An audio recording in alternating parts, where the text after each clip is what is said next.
शास्त्री जयंती। आज के दिन हमारे देश में दो महापुरुषों का जन्म हुआ था। पहले थे महात्मा गांधी और दूसरे थे लाल बहादुर शास्त्री। महात्मा गांधी को महात्मा की उपाधि बाद में मिली। उनका एक्चुअल में नेम था मोहनदास करमचंद गांधी। मोहनदास उनका अपना नाम था, करमचंद उनके पिता का नाम था और इनकी वाइफ का नाम था कस्तूरबा गांधी। ठीक है, तो अब इनके ऊपर इनकी कुछ जैसे बर्थ डेट और ये सब तो कॉमन चीज़ें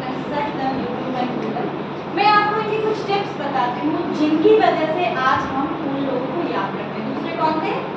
Lal Bahadur Shastri. He was first home minister and second prime minister.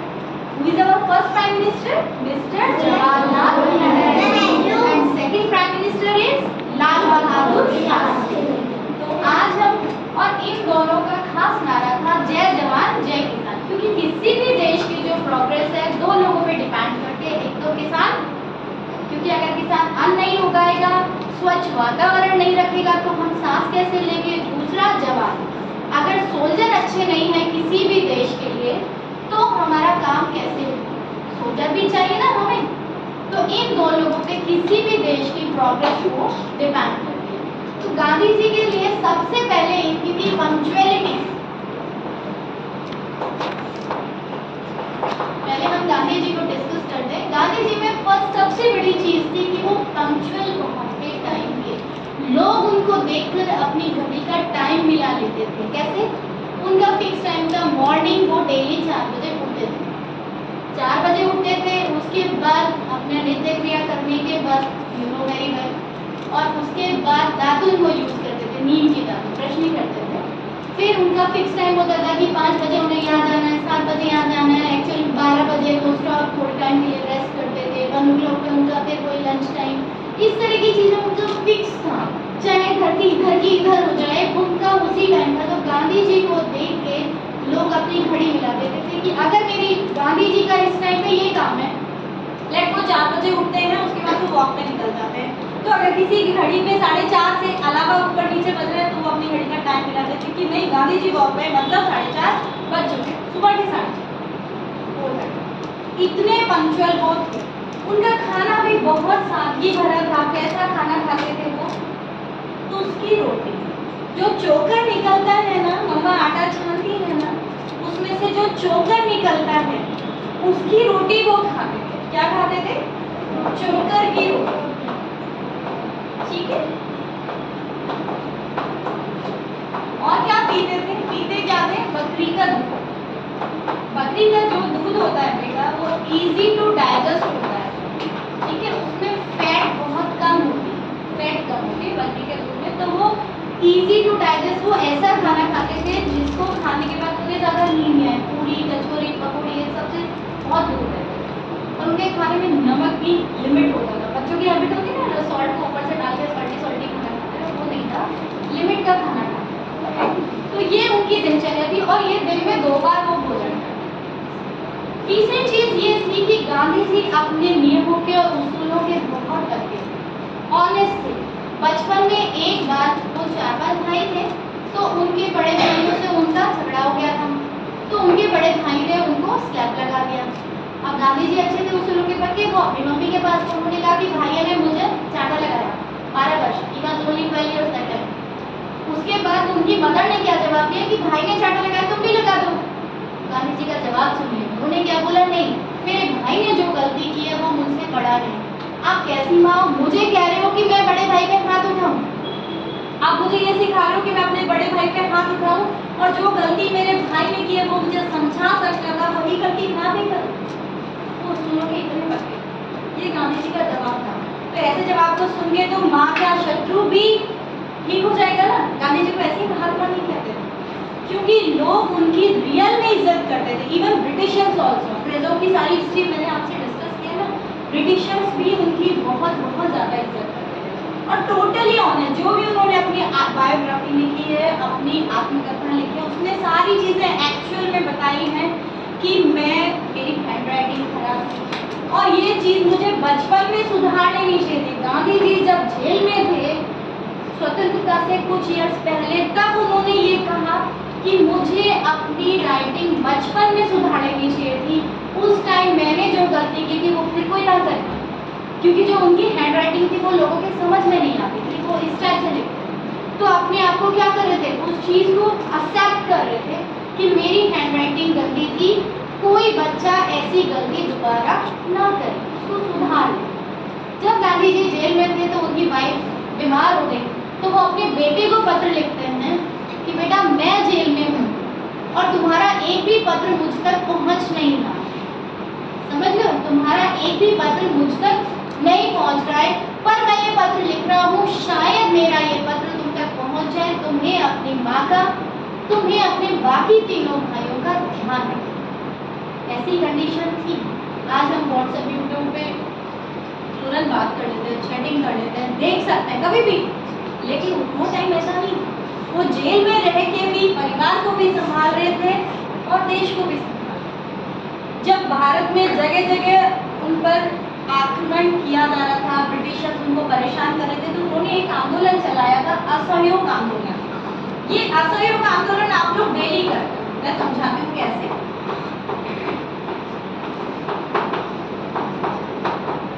आप लोग मामा से कोई भी जिद करते हो, है ना, चॉकलेट की, चिप्स की, करते हो ना, कभी तो मामा मान लेते, कभी नहीं मानती ना, तो क्या करते हो, मुंह फुला के बैठ जाते हो, बात नहीं करते हो, ये करते हो। अब मम्मा है, मम्मा अपने बच्चे से दूर रह ही नहीं सकती, नहीं रह सकती ना, तो ये साइलेंटली आपका आंदोलन है, साइलेंटली वायलेंस है, किसी को परेशान किए बिना अपनी बात मनवाना, ये साइलेंट क्रांति है, रिवॉल्यूशन है। वो गांधी जी करते थे, कैसे कि जब पूरे ब्रिटिशर्स ने पूरे भारत में अपना कब्जा कर लिया था, वो क्या करते थे, नील नाम में फसल उगाने को फोर्स करते थे, और नील की खेती जहाँ जहाँ होती थी वहाँ पे जमीन बंजर हो जाती थी, कोई और चीज़ उसमें पैदा नहीं होती। तो उन्होंने क्या किया कि हम भारत को, और वो फोर्स करते थे कि जो भारत का सूत में बना हुआ, कॉटन से बना हुआ कपड़ा है, वो ना पहन के जो इंग्लैंड में बना हुआ रेशम का कपड़ा है वो भारत लाया, जब उसको भारतीय पहने। तो उन्होंने इन सब चीज़ों का विरोध करने के लिए असहयोग आंदोलन कैसे चलाया कि हम आपका सपोर्ट नहीं करेंगे, इंग्लैंड वालों का, शांति से हम बैठे हैं, हम भूखे भी बैठे हैं, लेकिन आपकी गलत नीतियों का सपोर्ट नहीं करेंगे। नॉन कॉपरेशन मूवमेंट उन्होंने चलाया और विरोध किया कि भारत में इतना कपड़ा उस टाइम बनता नहीं था, तो चरखा, आपके नाम ने बनाया ना, चरखे से वो क्या करते थे, चरखे से सूत काटते थे, उसी सूत का बुना हुआ कपड़ा खुद पहनते थे और सबको मोटिवेट करते थे कि आप भी पहनो, स्वदेशी अपनाओ, अपने देश की चीजें अपनाओ, इंग्लैंड की नहीं, क्योंकि भारत का पैसा अगर इंग्लैंड जाएगा तो भारत का क्या होगा, हमारे देश का क्या होगा। अगर आपके घर का पैसा पड़ोसियों के घर चला जाए तो आपके घर की चीजें कैसे पूरी होंगी, नहीं होगी ना। तो उन्होंने भारतीयों को क्या संदेश दिया, नॉन कॉपरेशन मूवमेंट, कि हम इंग्लैंड वालों का किसी चीज में सपोर्ट नहीं करेंगे, ना उनके कपड़े धोएंगे, क्योंकि सर्वेंट तो सारे इंडिया के थे और रूलिंग करने वाले कौन थे, ब्रिटिशर्स। हमारे ही लोग उनके कपड़े धोते थे, मैला ढोते थे, ये सब। तो उन्होंने उस चीज का भी विरोध किया गांधी जी ने कि नहीं, ये हम नहीं करेंगे। फिर उन्होंने नमक सत्याग्रह चलाया कि हमारे देश में ही नमक बनना चाहिए, नमक हमारे देश का होना चाहिए, जब हमारे यहाँ पे इतनी इतनी खारी झीलें हैं तो हम विदेशी नमक को क्यों अपनाएंगे। उसके लिए उन्होंने सत्याग्रह अपनाया। उसमें एक मजेदार बात हुई, उस टाइम क्या हुआ कि उनकी जो वाइफ थी कस्तूरबा गांधी, वो बहुत बीमार हो गई, क्योंकि इतने आंदोलनों में बिजी थे, खाने पीने का ये लोग ध्यान रखते नहीं थे, तो वो आंदोलनों में बहुत बिजी हो गए। तो उनके साथ साथ भूखे रह के, वो भी वाइफ थी तो साथ साथ चलती थी, ऐसी वाइफ बहुत मुश्किल होता है मिलना, कि जितने मूवमेंट गांधी जी चलाते थे वो हर मूवमेंट में खड़ी रहती थी। तो उनकी तबीयत बहुत ज़्यादा खराब हुई कस्तूरबा गांधी की, क्योंकि उनमें ज़्यादा शक्ति थी। गांधी जी तो 80 डेज भूखे भी रह लेते थे पानी के सहारे। कस्तूरबा गांधी जब बहुत बीमार हुई तो उनके पास, जब डॉक्टर के पास लेके जाया गया उन्हें, तो डॉक्टर ने उन्होंने क्या बोला कि you have to eat meat and eggs, क्योंकि इसका एक ही तरीका है, जितने वीक आप हो गए हो आपको मीट और एग्स खाने पड़ेंगे, क्योंकि उस टाइम जो डॉक्टर थे वो भी तो ब्रिटिशर्स थे, तो ब्रिटिशर्स में ये सब चीज़ें कॉमन है, एग मीट ये सब खाना। तो कस्तूरबा गांधी प्योर वेजिटेरियन थी, गांधी जी भी प्योर वेजिटेरियन थे, तो उन्होंने कहा कि चाहे मैं मर जाऊँ मैं ये सब नहीं खाऊँ, ठीक है। तो वो वापस गांधी जी के पास आए, गांधी जी का आंदोलन चल रहा था, तो गांधी जी को उन्होंने बोला कि मैं कल मरती हूँ, आज मर जाऊँ, पर मैं ये सब नहीं खाऊंगी। गांधी जी ने उनको क्या जवाब दिया कि तुम एक काम करो, नमक छोड़ दो, क्योंकि जो नमक होता है ना वो हमारी बॉडी में हमें फ्रूट से, वेजिटेबल से मिल जाता है, एक्स्ट्रा नमक की हमें जरूरत ठीक नहीं। लेकिन अब हम खाते हैं, हमारे टेस्ट में हो गया, तो उनकी वाइफ कस्तूरबा जी ने हंसते हुए ऐसे बोल दिया, आप मुझे नमक छोड़ने को कह रहे हो, नमक तो आप भी नहीं छोड़ सकते। वो कह रहे वाइफ की जनरल सी हैबिट होती है कि हम एक चुटकी लेके कुछ ना कुछ सुना रहे। तो उन्होंने नॉर्मल सी चीज़ बोली, आप मुझे नमक छोड़ने को कह रहे हो, नमक तो कोई नहीं छोड़ सकता, आप भी नहीं छोड़ सकते। तो गांधी जी ने कहा, आज के बाद मैं नमक नहीं खाऊंगा, लेकिन तुम्हें नमक छोड़ना पड़ेगा। इतने डिवोटी थे अपनी वाइफ के लिए कि उनकी वाइफ की हेल्थ ठीक रहे, इसलिए खुद ने नमक छोड़ दिया। और कस्तूरबा गांधी जी ने उनको बहुत रिक्वेस्ट भी की कि आप नमक मत छोड़ो, मैं छोड़ दूंगी। भाई आपकी हेल्थ ठीक है, आप नमक क्यों छोड़ रहे हो, मैं छोड़ देती हूँ, मुझे स्वस्थ होना है। गांधी जी ने कहा नहीं, दोनों साथ साथ छोड़। इतने डिवोटी थे अपनी वाइफ के। गांधी जी सिर्फ धोती पहनते थे। He was barrister that time, और इतने पैसे वाले थे कि उस टाइम गाड़ी में घूमते थे। साउथ अफ्रीका में 15 ईयर्स रहे, और उन 15 ईयर्स में वहाँ पे अश्वेतों के साथ, अश्वेत जो ब्लैक लोग होते हैं, हम जैसे लोग होते हैं, क्योंकि साउथ अफ्रीका में जो सांवले लोग हैं उनके साथ बहुत बुरा बिहेव होता है, समझ गए, क्योंकि वहाँ पे रूलिंग थे ब्रिटिश। तो उनके खिलाफ भी उन्होंने जंग लड़ी, बिना पैसे उनका केस लड़ते थे, उनकी मदद करते थे। बैरिस्टर थे, वकील, पहले बैरिस्टर बोला जाता था, आज एडवोकेट बोला जाता है। तो 15 ईयर्स उन लोगों की भी विदाउट पेमेंट उन्होंने हेल्प की। उसके बाद इंडिया है, तो देखा इंडिया में तो और बुरा हाल है, फिर यहीं के रह गए। तो बैरिस्टर जो उस टाइम में था, कैन यू इमेजिन, 1948 में डेथ भी हो गई थी गांधी जी की। तो जो बैरिस्टर थे वो कैसे होंगे, कितने पैसे वाले होंगे, उसके बाद भी भारत की कंडीशन देख के धोती पहनना स्वीकार कर कि मेरा आधा भारत देश तो भूखा है, नंगा है, उसके पास कपड़े नहीं है, तो मेरा जो एक ऊपर का जो कपड़ा बचेगा वो किसी गरीब के काम आ जाएगा। हम जो व्रत करते हैं ना, उसकी साइंटिफिकली वैल्यू ये है कि व्रत किसके ईश्वर बताते हैं, व्रत करने से ईश्वर प्रसन्न नहीं होते, इस चीज को दिमाग में क्लियर बिठा लें।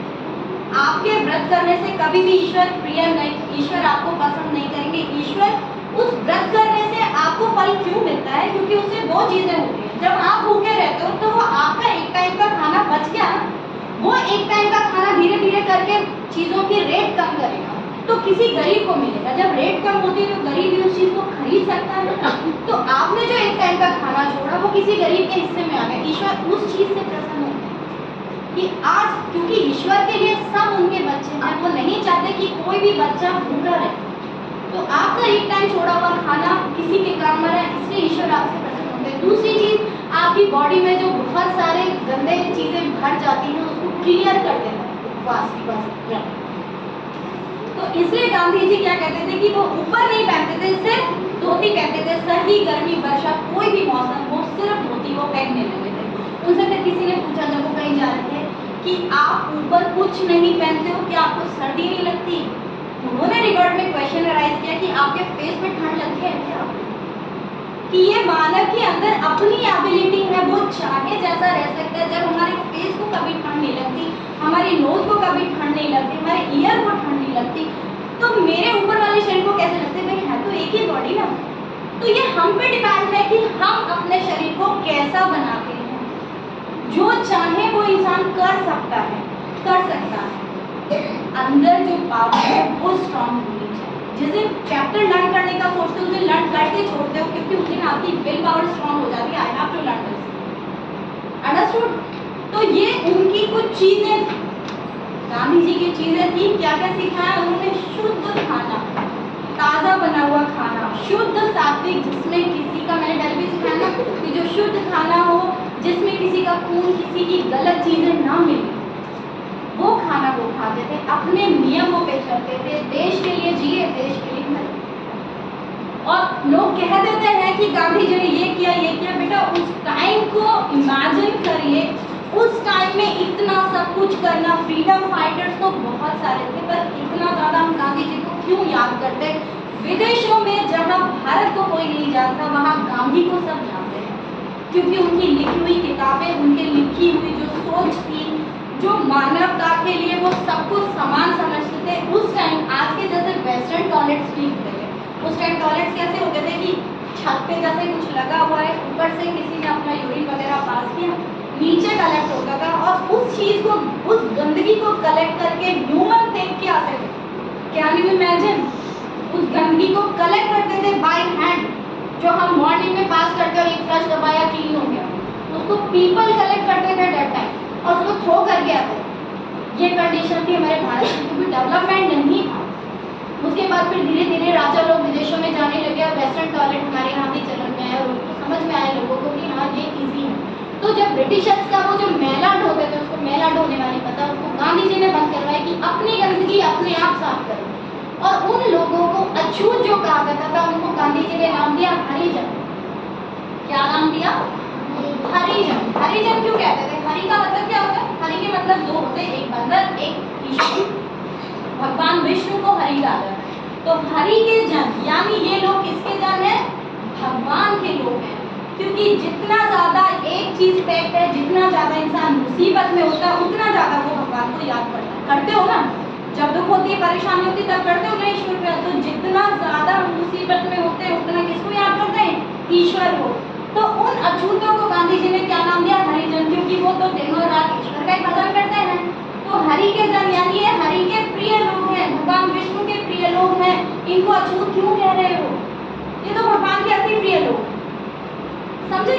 तो ये उन्होंने नाम दिया। ये कुछ चीजें थी गांधी जी की जो मैंने आप लोगों को बताई। अब डिस्कस करते हैं लाल बहादुर शास्त्री की। और धीरे धीरे फिर जब गांधी जी ने इतने सारे मूवमेंट्स चलाए, असहयोग आंदोलन, तो उनको मजबूर जेल सुधार आंदोलन भी इन्होंने चलाया। जेल सुधार आंदोलन, जेलों में इतनी बुरी परेशानियां थी कि कैदियों को अच्छा खाना नहीं मिलता था, उनके साथ बुरा व्यवहार किया जाता था, ना उन्हें लिखने पढ़ने के लिए किताबें दी जाती थी, ना न्यूज़पेपर दिए जाते। भाई ठीक है, क्राइम हो गया, बट इंसान तो है, इंसान तो है ना, रोबोट नहीं है ना।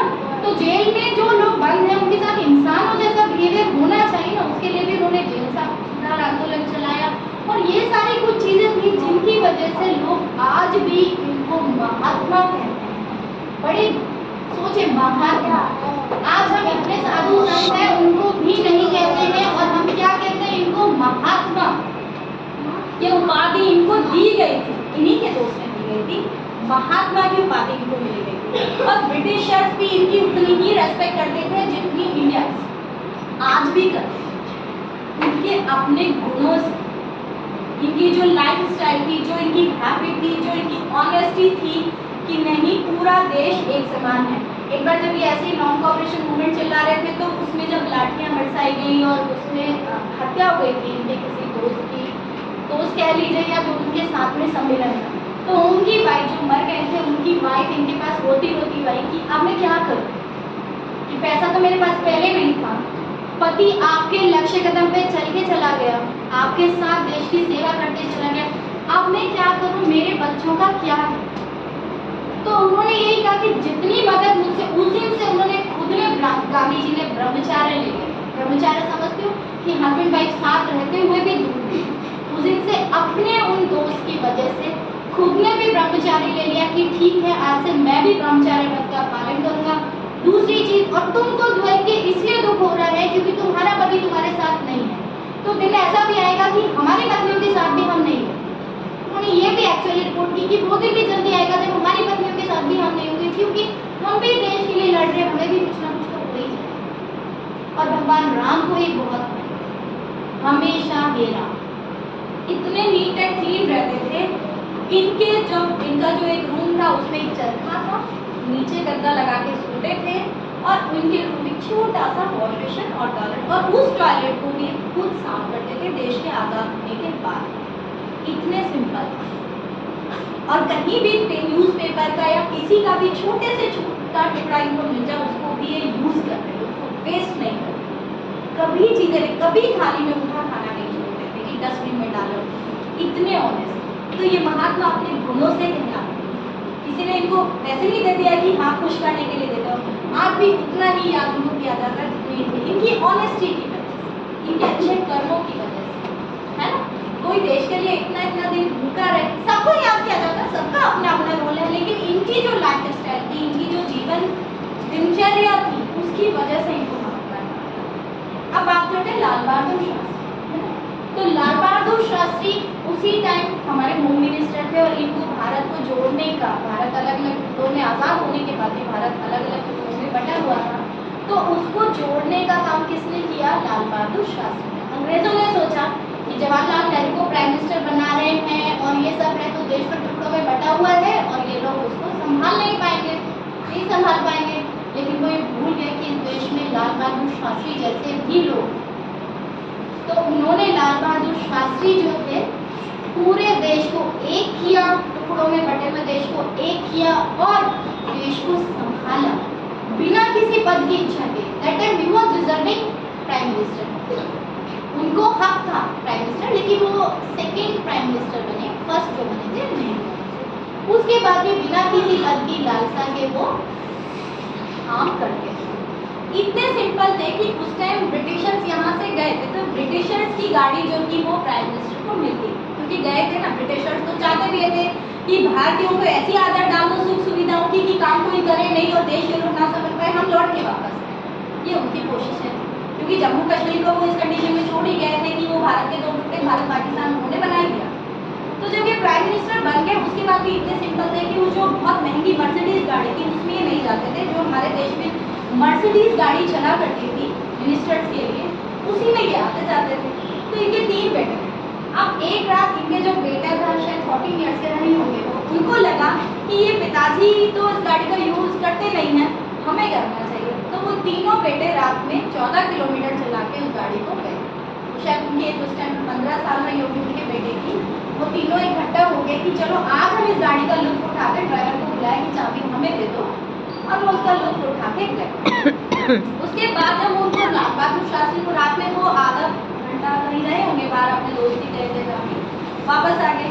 लाल बहादुर शास्त्री को सुबह पता चला कि ऐसा ऐसा मेरे बेटों ने किया। तो जब उन्होंने किया उसके बाद उन्होंने बुलाया अपने बेटे को कि बेटा you are only 14 years and this is not the right age to use the car. नहीं है ना, 18 ईयर्स तो गवर्नमेंट ने डिसाइड किया, तो ये आपकी एज नहीं है कि आप इस कार को यूज करें। तो उन्होंने क्या किया, उन्होंने वो एक प्रधानमंत्री कार्यालय में लिखा जाता है, किसी भी स्कूल में संस्था में हर जगह लिखा जाता है कि ये चीज़ आपने अपने पर्सनल यूज के लिए की और ये अपने देश के लिए संस्था के लिए। तो प्राइम मिनिस्टर ने लिखवाया उनसे कि इसमें लिखो 14 किलोमीटर की यात्रा व्यक्तिगत की है, और उस 14 किलोमीटर की यात्रा में जितना पेट्रोल जितना किलोमीटर उस टाइम का जो हिसाब था वो उन्होंने गवर्नमेंट को पे किया। इतने ऑनेस्ट। आज तो अगर कोई सरपंच भी बन जाए तो अपने आप को पता नहीं क्या समझेगा। वो इतने ऑनेस्ट थे कि ये देश की संपत्ति है, देश के लोगों के टैक्स से ये पेट्रोल भरा जाता है, मैं इसका पर्सनल यूज नहीं करूँगा। ऐसे नेता थे। फिर उनके बेटों ने कहा कि नहीं पिताजी हम गाड़ी लेते हैं। तो गाड़ी लेने के लिए अब उनके पास पैसा तो था नहीं, तो बोले चलो लोन अप्लाई करते हैं, क्योंकि प्रधानमंत्री को भी सैलरी मिलती है ना, देश उनका थोड़ी हो जाता है, प्रधानमंत्री करने से देश थोड़ी हो जाता है, सैलरी मिलती है। तो उन्होंने लोन में अप्लाई किया, बैंक मैनेजर तुरंत उनके घर आ गए, तो प्राइम मिनिस्टर ने अप्लाई किया, जो भी फॉर्मेलिटीज थी वो सब उन्होंने फुलफिल की और वो आए। तो उन्होंने लाल बहादुर शास्त्री ने कहा ये तो ठीक है कि आपने मेरे लिए 15 मिनट्स में सारी चीज़ें अरेंज कर दी और लोन आप फाइनल कर लो, लेकिन क्या ये आप पूरे देश के लिए नहीं कर सकते हो? इतनी फास्ट सर्विस आप क्या पूरे देश के लिए नहीं कर सकते हो? आपको करनी चाहिए। तो लोन पास हुआ, गाड़ी मिली, वो गाड़ी आज भी म्यूजियम में रखी हुई है, और उस गाड़ी को उन्होंने लोन पे लिया। 1965 में उन्होंने गाड़ी ली थी और 1966 में उनकी डेथ हुई थी लाल बहादुर शास्त्री।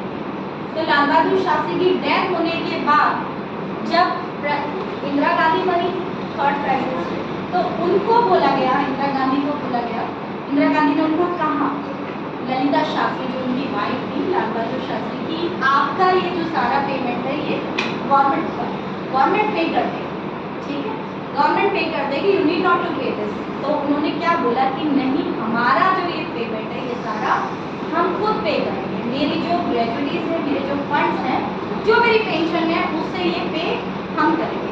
और उन्होंने खुद ने ही उस कार का सारा पेमेंट है, क्योंकि 1 ईयर तो जीवित रहे, तो उसके बाद तो उनकी डेथ ही हो गई। फिर बाद में उस कार को लाल बहादुर शास्त्री के म्यूजियम में रखवा दिया। और भी ऑनेस्ट है, जब जेल में थे तो उनकी वाइफ, ये इतने ऑनेस्ट है कि अगर इनकी वाइफ कुछ भी खाने पीने को लेके जाती तो ये जेलर को दिखा के खाते कि मेरी वाइफ ये ले जाए, क्योंकि जेल में तो क्या मिलता है, चपाती, अनियन, दाल और चावल, बस ये मिलता है जेल का खाना, कोई एक्स्ट्रा तो मिलता नहीं था उस टाइम को, चाहे कोई भी हो। आज के तो लीडर्स भी जब जेल में रहते हैं तो वही सारी सुविधाएं अपनाते हैं, वो लोग ऐसे नहीं, वो चाहते तो अपना सकते थे, बल्कि बोला गया जाता था उनको, ब्रिटिशर्स खुद बोलते थे बहादुर शास्त्री जी को और इनको महात्मा जी को कि आपके लिए हम एक्स्ट्रा फैसिलिटीज प्रोवाइड कर सकते हैं, बट दे रिफ्यूज